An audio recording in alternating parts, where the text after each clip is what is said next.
देखो भाई, वास्तु भी एक विद्या, इन सारे विद्याओं में एक विद्या है।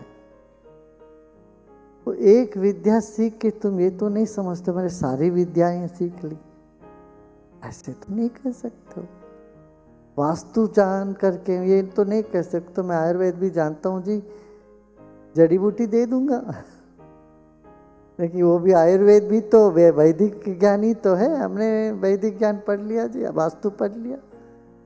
खिड़की कहाँ रखना है, दरवाजे कहाँ रखना है, ये समझ लिया। इसका ये मतलब थोड़ी ना है तुम किसको क्या दवा दोगे। इस देश में कई लोग ऐसे करके बहुत ज्ञान को, उस विद्या को भी अपमान लाए हैं। वो इसे नहीं करना चाहिए, वैसे बिल्कुल नहीं करना चाहिए। कहते हैं ये न के न तरोर मूलम यस्य कस्य तरोर मूलम ये न केनापि चूर्णितम यस्मै कस्मै तदा प्रदातव्यम यद्वा तद्वा भविष्यति।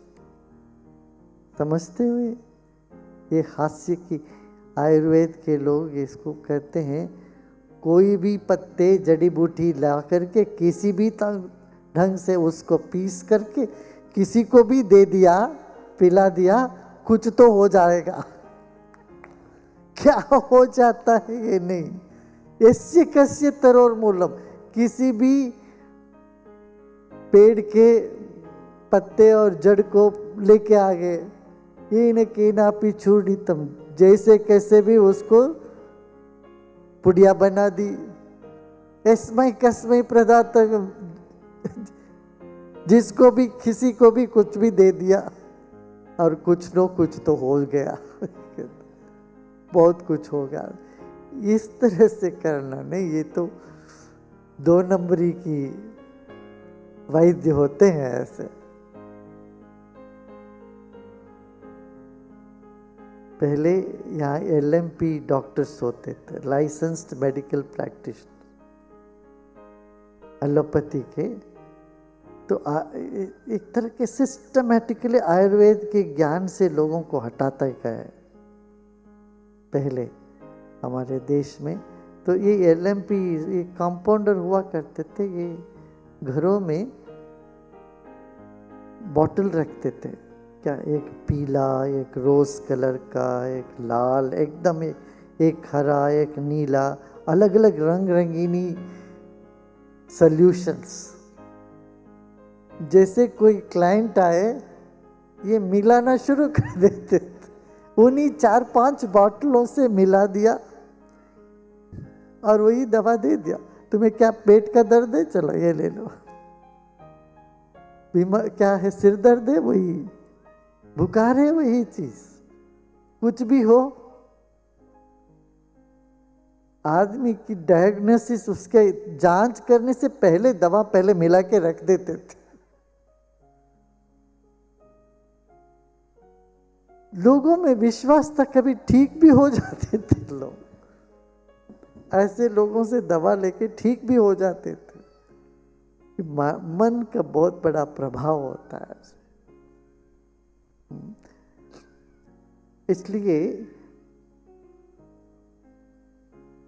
वास्तुशास्त्र तो पढ़िए, अच्छा है, मगर वास्तुशास्त्र के साथ यह दिक्कत क्या हो गई है, ये पूर्ण ग्रंथ उपलब्ध नहीं। इनकी जो पूर्ण ग्रंथों में कहीं दीमक लग गई, कहीं वो खा गया उसको, तो जो छिन्न भिन्न हो गया है, छिद्र छिद्र हो गया, ऐसे किताब मिली है। अभी 70-80 साल में हम लोग इनको नजरअंदाज करके रख दी थी। इसलिए आज जो उपलब्ध है वो पूरा ग्रंथ उपलब्ध नहीं। फिर नालंदा में जब जल गया, लाइब्रेरी को जला दी गई, उस वक्त बहुत सारे ऐसे ग्रंथ, हजारों ग्रंथ जल गए। वास्तुशास्त्र भी उनमें से एक है। अब वास्तुशास्त्र का जो यहाँ उपलब्ध है, सिर्फ ये भारत के उपलक्ष्य में उपलब्ध है। आपको मिलेगा। थोड़ा ऊपर जाओगे तो यही वास्तु वहां लागू नहीं हो सकता। ट्रॉपिकल और इक्वेटोरियल रीजन में जो वास्तु चलती है वो वास्तु आर्कटिक रीजन में नहीं चलेगा। इसलिए वास्तु के लिए भी तुम लोग थोड़ा सोचना पड़ेगा और गहराई से देखना पड़ेगा। इसीलिए यहाँ बुलाया है कभी अगस्त में सारे वास्तु के जितने ज्ञाता है देश भर में उन सबको बुलाया है। इन सबके सामने ये सब प्रश्न रखेंगे जो उपलब्ध नहीं है, जो खो गया है, उस ज्ञान को फिर से कैसे उठाएं, कैसे खोज के निकालें, इस पर विचार करेंगे। हाँ।